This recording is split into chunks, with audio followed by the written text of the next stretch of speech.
Kamusta mga idol? PBA update muna tayo.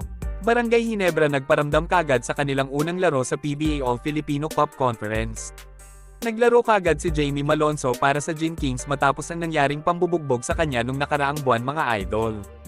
Pinangunahan ni Malonzo ang scoring para sa Ginebra kahit na may marka pa siya ng black eye sa mukha. Isang all-around game ang ginawa ni Malonzo, senyales na naka-recover na siya sa pambubugbog na ginawa sa kanya ng isang MMA fighter sa isang restaurant mga idol. Nakapagtala si Malonzo ng career-high 32 points, 8 rebounds, 4 blocks, 3 assists at 2 steals para talunin ang koponan ni Yengyao na Rain or Shine Elasto Painters. Sinuportahan naman siya ni Maverick Ahanmisi na gumawa ng 18 points, 9 rebounds at 9 assists. Swerte din na nanalo ang Ginebra kahit hindi nakapaglaro ang kanilang main man na si Scottie Thompson dahil sa injury mga idol. Inamin naman ni Malonzo na napakahirap daw ng pinagdaanan niya. Tila nagkaroon nga daw siya ng trauma sa nangyari sa kanya mga idol.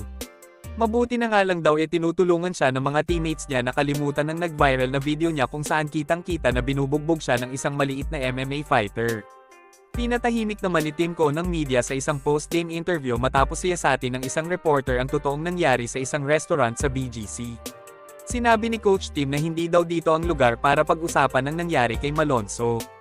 Samantala, medyo nakakadismaya naman ang pagkatalo ng Elasto Painters dahil 3 sunod na talo na ang inabot nila sa pagsisimula ng All-Filipino Cup.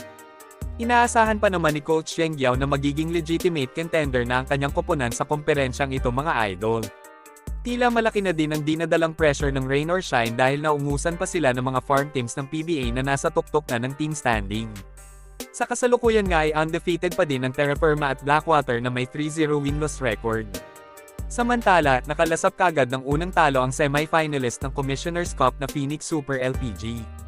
Tinalo sila ng Northport Batang-Pierre na isa sa pinakamainit na koponan ngayon mga idol. Sa ngayon ay tinuturing nga ang Northport na isa sa pinakamapanganib na koponan ngayong pagsisimula ng All-Filipino Cup. Halos lahat kasi ng mga players ni Coach Bonnie Tan ay malaki ang nagiging kontribusyon sa kanilang first 3 games. Pinangungunahan pa din ni Arvin Tolentino ang Northport dahil sa kanyang all-around game mga idol. Hanggang dito na lang muna mga idol. Maraming salamat sa panunood. Kita-kits ulit tayo sa videos na aking ipapalabas patungkol sa basketball. Kung bago ka pa lang sa channel ko, please consider to subscribe at huwag kalimutan pindutin ang like at notification bell button para updated ka sa videos na aking ipapalabas. Salamat mga idol!